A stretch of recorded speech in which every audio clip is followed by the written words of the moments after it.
جو یقین کی راہ پہ چل پڑے انہیں منزلوں نے پناہ دی۔ اعوذ باللہ من الشیطان الرجیم، بسم اللہ الرحمن الرحیم۔ یا ایھا الذین آمنوا کتب علیکم الصیام کما کتب علی الذین من قبلکم لعلکم تتقون۔ ذرا مل کر بیٹھ جائے تو اچھا ہے، سنت کا ثواب مل جائے گا۔ آواز تو پہنچ رہی ہے لیکن مل کر بیٹھنا سنت ہے۔ قابل احترام بزرگوں اور دوستوں، بازار کے اندر ہر چیز کا جو بھاؤ ہوتا ہے وہ اس کی اپنی صفت کی وجہ سے ہوتا ہے، جس کو ہم انگریزی میں کوالٹی کہتے ہیں۔ یہ بولے اونچی کوالٹی کا مال ہے، یہ میڈیم کوالٹی کا مال ہے، یہ ہلکی کوالٹی ہے، تو اس کے حساب سے قیمت ہوتی ہے۔ جیسے کپڑوں کا مارکیٹ میں چلے جائیں تو 25-30 روپیہ میٹر سے لے کر 25-30 ہزار روپیہ میٹر تک کے ہے نا۔ 50,000 کی ساڑی، 1 لاکھ کی ساڑی بولے بیرون جاتی ہے، دبئی جاتی ہے نا، جدہ جاتی ہے، سعودی جاتی ہے۔ بنارس کی ساڑیاں ہندوستان کی مشہور ہیں، بنارس کی ساڑیاں، ڈھاکہ کی ململ، تو کوالٹی کی وجہ سے بھاؤ رہتا ہے۔ اسی طریقے سے اب آم کا سیزن شروع ہو گیا ہے تو بولے یہ دشہری ہے تو اس کا یہ بھاؤ ہے، اور یہ ملیہ بادی ہے تو اس کا یہ بھاؤ ہے، اور یہ لنگڑا ہے تو اس کا یہ ریٹ ہے، اور یہ ہاپوس ہے، یہ کیسر ہے، یہ چوسا ہے، یہ رومالی ہے، یہ لال باغ ہے، یہ کالی چرن ہے، یہ ریٹولی ہے، یہ کالا پہاڑ ہے، یہ طوطا پری ہے، یہ نیلم ہے، یہ سفیدہ ہے، یہ پائری ہے، یہ رومالی ہے۔ تو یہ سب آم کے کوالٹیز ہیں اور اس کا ریٹ الگ الگ ہوتا ہے کوالٹی کی وجہ سے۔ تو بالکل اسی طریقے سے اللہ کے یہاں بھاؤ انسانوں کا اس کے اپنے اندر کی صفت کی وجہ سے ہوتا ہے۔ اس لیے یہ ساری محنت جو ہے اپنے آپ کو صفات سے متصف کرنے کی ہے۔ اللہ تعالیٰ انبیاء کرام کو صفات سے متصف کر کے بھیجتے تھے، کیونکہ ان سے اللہ تعالیٰ کو کام لینا ہوتا تھا۔ ہمیں محنت کر کے وہ صفات پیدا کرنا ہے جو ایک داعی کے اندر ہونی چاہیے، ہر ایک کام کرنے والے کے اندر ہونی چاہیے۔ بلکہ اللہ تعالیٰ اپنے بندوں میں صفات دیکھنا چاہتے ہیں۔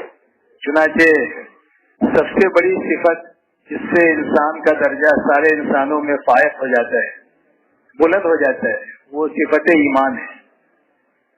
ساری دنیا انسانوں سے بھر جائے اور ایک بھی ایمان والا نہ ہو تو اللہ کی نگاہ میں ان کی قدر قیمت نہیں ہے۔ قیامت اللہ قائم کر دیں گے کہ کوئی ہے ہی نہیں مجھ کو ماننے والا، مجھے ایک سمجھنے والا، تو کائنات کے نظام کو اللہ تعالیٰ توڑ پھوڑ کر رکھ دیں گے، یعنی قیامت برپا کر دیں گے، کیونکہ ایک بھی ایمان والا نہیں ہے۔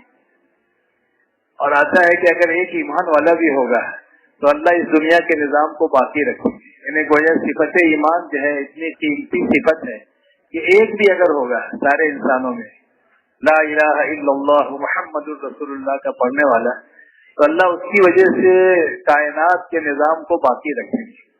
گویا کہ پورے عالم کی روح جو ہے وہ ایمان ہے یا ایمان والا ہے۔ یہ پھر اس کے بعد کتنی صفت اس کے اندر ایڈ ہوتی چلی جائے گی۔ جیسے صفت ایمان آ گئی تو سارے انسانوں میں یہ ممتاز ہو گیا، اللہ کی نگاہ میں یہ قیمتی ہو گیا ایمان کی وجہ سے۔ اسی لیے ہم یہ سنتے رہتے ہیں کہ اللہ کے خزانے کا سب سے قیمتی سرمایہ اور سب سے قیمتی ہیرا اور اللہ کے خزانے کی سب سے قیمتی مایا وہ ایمان ہے۔ بغیر مانگے اللہ نے اپنے کو دے دیا۔ جس دن ہم دنیا میں پیدا ہوئے تھے، جس کی جو بھی تاریخ پیدائش ہے ہر ایک کو یاد ہے کہ میں 65 میں، 70 میں، 75 میں یا فلاں سنے میں میری پیدائش میرے پاس ریکارڈ ہے۔ تو اس دن بہت سے لوگ دنیا میں آئے تھے، لیکن اللہ نے بغیر مانگے ہمیں ایمان والوں کے گھر میں پیدا فرمایا۔ چاہتے تو جیسے اور لوگ، کوئی یہود کے گھر میں پیدا ہوا کوئی بچہ اس دن، کوئی کافر کے گھر میں، کوئی مشرک کے گھر میں، کوئی نصارہ کے گھر میں، لیکن اللہ نے ہمیں اسلامی گھر میں پیدا کیا. کتنی بڑی نعمت ہے. زندگی بھر بھی آدمی سجدہ شکر ادا کرتا رہے تو ادا نہیں ہو سکتا. کتنی بڑی نعمت ہے. اب ساری دنیا ایمان والوں سے بھر بھی جائے اور کوئی نماز نہ پڑھے اور اس میں سے ایک نماز پڑھے، تو یہ سارے ایمان والوں میں یہ ایک جو ایمان بھی رکھتا ہے اور نماز بھی پڑھتا ہے، تو یہ ان سے ممتاز ہو گیا صفت نماز کی وجہ سے. ایمان میں تو سب کامن ہے، سب مشترک ہیں، لیکن یہ ایک نماز پڑھ رہا ہے تو یہ ایک سب سے افضل ہو گیا، نماز کی صفت بڑھ گئی اس کے اندر. اسی طریقے سے ایک آدمی عالم بن جائے تو اب اس کا درجہ ساری دنیا غیر عالموں سے بھر جائے، اور ایک عالم ہو اس میں تو وہ عالم و سارے غیر عالموں سے ممتاز ہو گیا علم کی وجہ سے، صفت علم کی وجہ سے. اتنا ممتاز ہو گیا کہ ایک عالم ہزار، ایک فقیہ ایک عالم ہزار عابد پر بھاری ہے نا. ہزار عابد پر، عابد بولو تو عبادت گزار، وہ بھی نیک آدمی ہے، صالح ہے، لیکن ایمان والا اپنے علم کی وجہ سے اس کا مقام جو ہے بڑھ گیا ہزار عابدوں کی. بلکہ اس امت کی علماء کا مقام یہ ہے کہ میری امت کے علماء جیسے بنی اسرائیل کے نبیوں کی طرح، تو علم آ جانے سے یہ مقام اس کا بڑھ گیا. اور قیامت کے دن بھی علماء کو بڑے مقامات سے نوازا جائے گا. معاذ ابن جبل جو ہے، علماء کا جھنڈا جو ہے ان کے ہاتھ میں ہوگا. پھر اس کے ساتھ ساتھ آدمی اگر ذاکر بھی ہو، اللہ کی یاد میں ایسا ہو، ایک صفت ہے ذکر، اور مخلص ہو ہے نا، اور مجاہد ہو، اور اسی طریقے سے صابر ہو، شاکر ہو، تو یہ سب وہ صفات ہیں جو انسان کو اللہ سے قریب کرتے چلی جائیں گی. اس لیے ان صفات کو اپنے اندر لانا ہے. تقوی ہے، توکل ہے، زہد ہے، قناعت ہے، صبر ہے، شکر ہے. یہ 10 بڑی بڑی صفات ہیں. توکل اور تقوی، زہد اور قناعت، صبر اور شکر، عدل اور انصاف، شجاعت اور سخاوت، یہ صفات ہیں. تو اللہ تعالیٰ نے بھی کچھ ایسی عبادات ہم کو دی ہے کہ جس کے ذریعے سے اللہ بندے میں صفات پیدا کرنا چاہتے ہیں. جیسے جب آدمی ایمان لے آتا ہے تو کفر شرک کی گندگی سے نکل گیا، اور سب سے بڑی صفت جو ام الصفات ہے توحید و سنت. تو توحید دینے جب اس نے کلمہ پڑھ لیا تو وہ سارے شرک و کفر کی گندگی سے نکل گیا اور اس کے اندر صفت ایمان آ گئی. اب یہ سارے غیر ایمان والوں میں ممتاز ہو گیا اللہ کی نگاہ میں. اور نماز آ گئی تو اطاعت، نماز کے ذریعے سے اللہ تعالیٰ اپنے بندے میں اطاعت دیکھنا چاہتے ہیں. ان الصلاۃ تنہی عن الفحشاء والمنکر، بے شک نماز جو ہے فحش اور ناشائستہ حرکتوں سے روکتی ہے. یعنی نماز کے ذریعے سے اللہ تعالیٰ اپنے بندے میں صفت اطاعت پیدا کرنا چاہتے ہیں، ماننے کی صفت. چنانچہ قرآن پڑھنا افضل ہے، لیکن جب اللہ نے کہہ دیا کہ رکوع میں اور سجدے میں تسبیح پڑھو تو اب ہم وہاں قرآن نہیں پڑھتے. قیام میں قرآن پڑھتے ہیں، قرأت ہے، قرآن ہے، لیکن رکوع اور سجدے میں جو ہم کو کہا گیا ہے وہ کرتے ہیں. تو نماز سر تاپا اطاعت بندگی ہے، زندگی برائے بندگی ہے، بے بندگی زندگی شرمندگی ہے. تو بندگی کا مقام جو ہے یہ نماز کے راستے سے آئے گا. اس کا ہر عمل تواضع ٹپکتا ہے. نماز کا ہر عمل، ہاتھ باندھ کے کھڑے ہونا، جھکنا، اپنے کاندھوں کو پست کرنا، گردن کو بھی تھوڑا جھکانا، نگاہ سجدے کی جگہ رہے گی تو آٹومیٹک گردن تھوڑی سی جھک جائے گی. یعنی اکڑ مکڑ کچھ نہیں ہے. یہ یعنی نماز ایک ایسی عبادت ہے کہ وہ خود عبادت ہے. اگر کہ حج اور زکوٰۃ بھی عبادت ہے، روزہ بھی، لیکن اس میں سر تاپا بندگی کا یعنی نیاز مندی کا ثبوت دیتا ہے کہ میں تیرا غلام ہوں.